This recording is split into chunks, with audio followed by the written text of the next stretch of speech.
omwaka gwa 2024 gulibeera omwaka abantu abasula mu Kiteezi, abalinaanye Kiteezi, abakolerayo, abasulayo, ababaddeyo n'ab'eŋŋanda zaabwe gwe baligenda maaso n'okuba nga beekokola, baligenda maaso n'okuba nga bagwevuma, baligenda maaso n'okuba nti bagwejjusa nti gwatuuka olw'obulumi obungi ennyo ddala bwe bwagenda maaso n'okuba nga gulekamu abatuuze b'e Kiteezi, omwagenda maaso n'okuba nti obulamu bw'abangi bugenda maaso n'okuba nga butokomoka mu kasasiro, entuumu za kasasiro oba ensozi za kasasiro ezagenda maaso n'okuba nga zibumbulukuka okukakana, nga bangi bagenze maaso n'okuba nti balusuulamu akaba, abo bataalusuulamu kaba naye nga baaliwo mu budde we byagenda maaso n'okuba nti bibeererawo,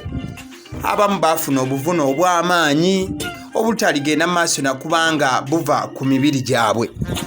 Abakulu bogenda maaso n'okuba nti olaba ku sikiriini yo eddakiika eno, kwe kuli omukyala abadde executive director wa Kampala, omukyala amanyiddwa nga Dorothy Kcca, ate omukulu gw'olaba ayambadde safety gear oba ka helmet ku mutwe, oyo nno ye deputy director, ono amanyiddwa nga omukulu David Luyimbaazi.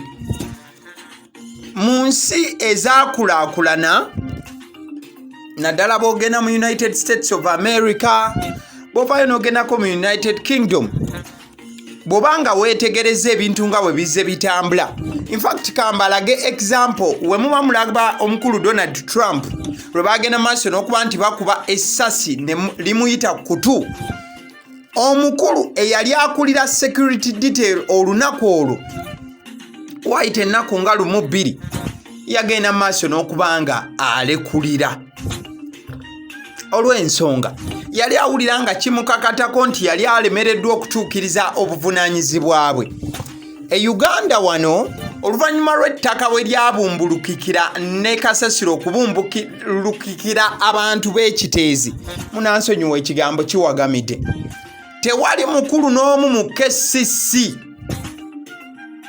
abadde yali avuddeyo kugenda maaso nakubanga alekulira olw'enjego eyagenda maaso n'okuba nti etuuka ku bantu b'e Kiteezi, wabula ng'ate abakulu bano be basinga okuba nti bavunaanyizibwa ku pulaaningira ekibuga Kampala, okulaba wa kasasiro w'alina okgenda, okulaba wa kasasiro w'alina oteekebwa, era bajjewo batya abantu ne babeera nga safety eri waggulu. Abakulu bano oluvannyuma lw'okuba nti baagaana okuba nti balekulira pulezidenti w'eggwanga Mwami Yoweri Kaguta Museveni olunaku olwaleero ennaku z'omwezi 24 omwaka 2024 omwezi ogwa Septemba, Mwami Yoweri Kaguta Museveni agenze maaso n'okuba nga akuuta ebbaluwa. Ebbaluwa eno bw'agikuuse abadde agoba abakulu bano okuva mu gafo semafo mwe babadde bafumbekedde. Nkugambye Mwami Museveni agenze maaso n'okuba nga awandiikira executive director Dorothy Kcca, n'awandiikira deputy we omukulu Engineer David Luyimbaazi, okwo nno kwagase ne director of public health ono amanyiddwa nga Dr. Daniel Okero. Bano bonna olw'okuba nti nno bavunaanyizibwa ku Kiteezi landfill collapse eyagenda maaso n'okuba nga ereka abantu mu maziga amangi ennyo nnyini ddala, enyiike ku mitima gy'abantu b'e Kiteezi. Paka nakati tewaliwo kintu ky'oyinza kuba nga oleeta n'ogenda maaso n'okuba nti ogisangulawo wadde okuba nti obabudaabuda. Akisuubirwa nti abantu abasukka 35 abo bo baali ku record nti baafiira mu njega eno ey'e Kiteezi. Nabwe kityo President Yoweri Kaguta Museveni agenze maaso n'okuba nga asalawo omukyalo oyo gw'olaba ku screen, omukyala Dorothy Kcca wamu ne banne okuba nti nno bawumuzibwa oba bajjibwa ku bifo byabwe. And the Public Service Commission has been directed to advertise the vacant positions with new appointments expected within 3 months. Anti ekitongole ekyo ekya public service akisabiddwa kigende maaso n'okuba nga kirangirira ebifo bino nti temuliimu bakozi era nga abanaaweebwa emirimu basuubira okugibawa mu myezi 3 ntegeeza ebifo bino bano mwe bagobeddwa. In the interim, the Minister for Kampala has been tasked with recommending temporary appointments to ensure Kcca operations are not disrupted. Anti Mukadde Akagere, Minister wa Kampala, agenze maaso n'okubanga asabibwa afunewoko abakozi ab'ekiseera abagende maaso n'okuba nti baweebwa emirimu mbulaga. Emirimu gya Kcca bano mwe babadde bagenze maaso n'okuba nga batuula era nga bafumbekedde gireme genda maaso n'okuba nga giyimirizibwa. The statement reiterated the President's commitment to upholding accountability and maintaining high governance standards for the benefit of the public. Still mu kiwandiiko ekyo kigenze maaso n'okuba nga nkugambako kigenze maaso n'okuba nga kiraga nti afazaali ke kaseera President w'eggwanga wamu nabo bagenda maaso n'okuba nti bakulembera nabo bagenda maaso n'okuba nti bateeka abo abakozi b'ebintu ebikosa bannansi mu mikono egy'amateeka. These have been fired due to criminal negligence in the Kiteezi landfill disaster, according to this press release from the State House. Mu buufu obufaananako bwe butyo.